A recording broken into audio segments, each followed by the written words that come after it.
Good morning mga kuyogers. Magluluto tayo ngayon ng sinigang na manok. Pero hindi nitib ba? Tsaka hindi ko na binidyohan yung pagkayat ng mga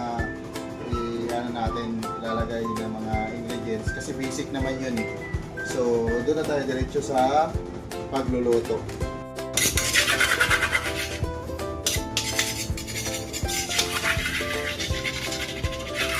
Mabilis na yung tubig kasi may konti ng tubig.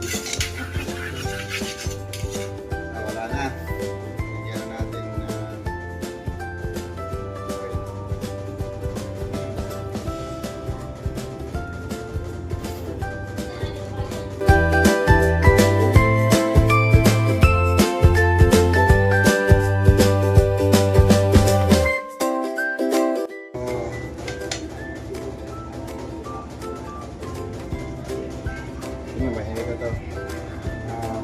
ganito naman kasi ako magluto ng tinulang manok.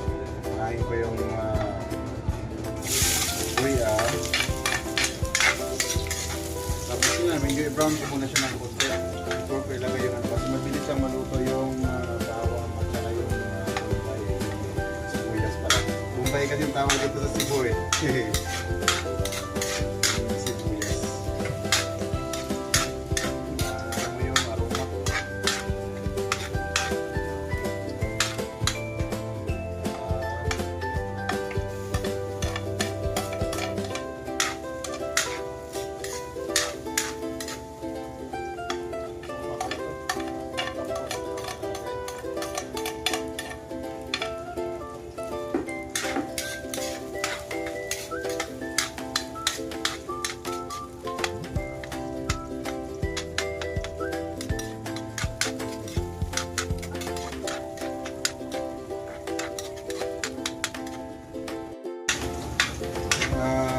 Lalagay ko na yung manok. Basic lang naman to eh. Pero dahil gusto ko lang may mga ako eh. Kasi nag-remind na sa akin si Uncle Mita eh. Bumaba daw ng gusto yung ano ko. Na rich yung ano ko. Ang baba din ng mga post daw for this month of ano. Month of September. Ay sabi ko magluto na lang ako. Para ma-post ako. Kasi baka shoutout ako ng shoutout, mauumay sila sa mukha ko. Okay lang, may itsura naman.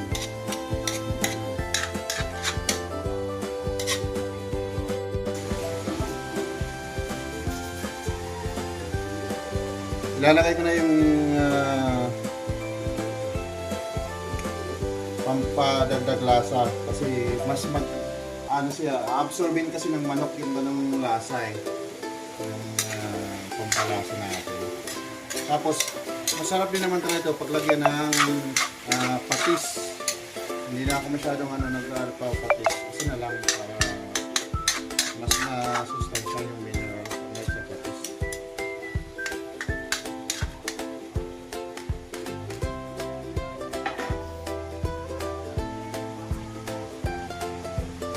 Ilalagay ko na yung sayote para pag kulo, malambot na rin yung sayote. Hindi masyadong magasto sa gasol or sa butane. Yan, haluin ko lang. Tapos, pag nahalo ko na, magtutubig naman siya ng kanya eh.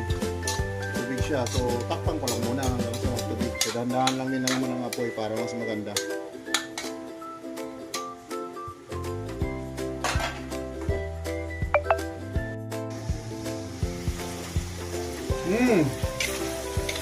Ano? Tubig na lang kanya. Ito lang, haluin ko lang ng konti. Sabi ko magpata yung halo. Kagin ba? Kasi buwano,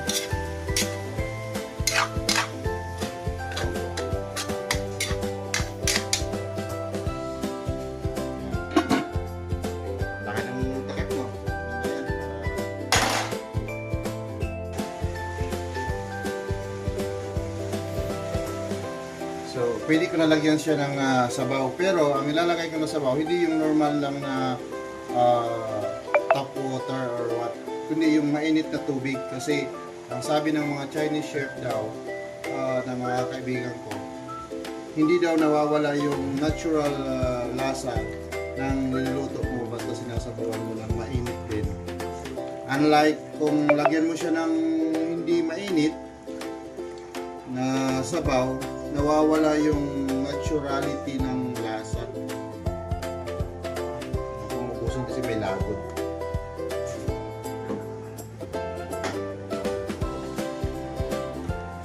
Kasi alam nyo, di ba, na-notice nyo, hindi siya tumigil sa pagkulo.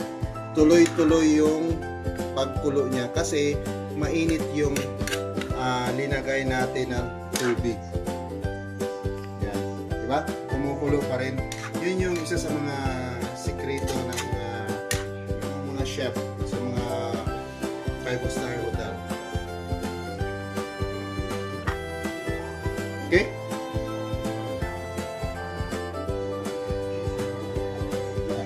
Nakalimutan ko yung tanglad. Ilagay ko na para mas masarap.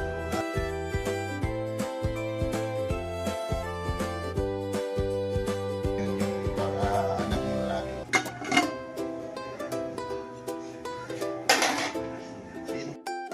Tingnan natin kung pwede natin ilagyan ng malunggay.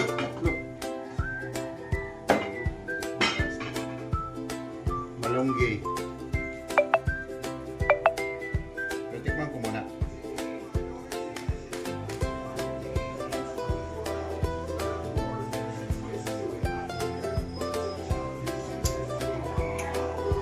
Masarap na siya pero medyo matabang ng konti.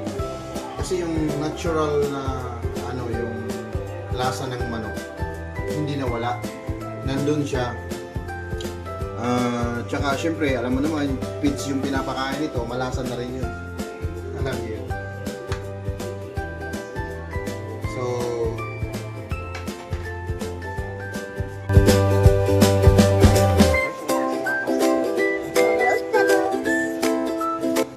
So, luto na yung sayote at luto na rin yung manok.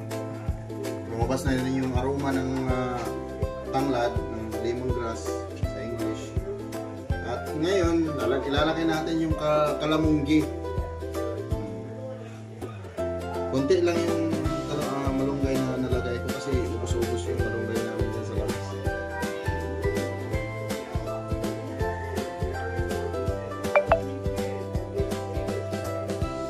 Marami kasing gumagamit.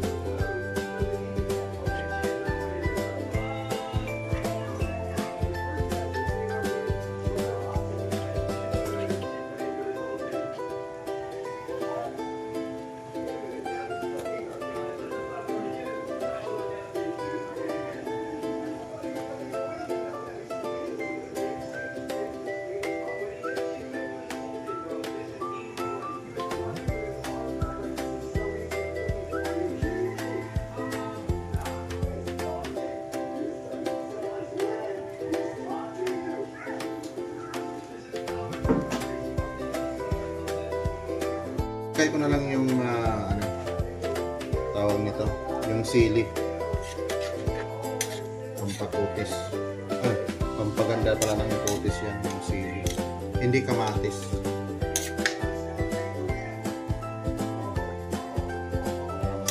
Bango, lagyan ko siya ng rock salt. Rock salt yung ginagamit talaga namin.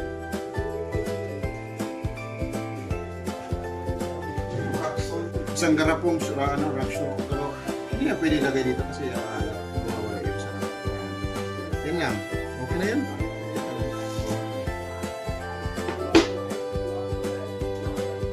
Tapos before natin i-off, ilasahan muna natin para malaman kung talagang masarap.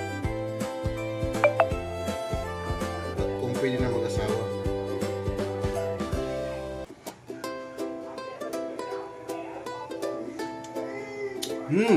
Sarap. Iba talaga yung lasa, hindi siya hindi special na lasa. Kunti lang yung malunggay. So, pili na natin i-off yung tapos takpan natin. Kainan na. Parinig ko lang sa'yo.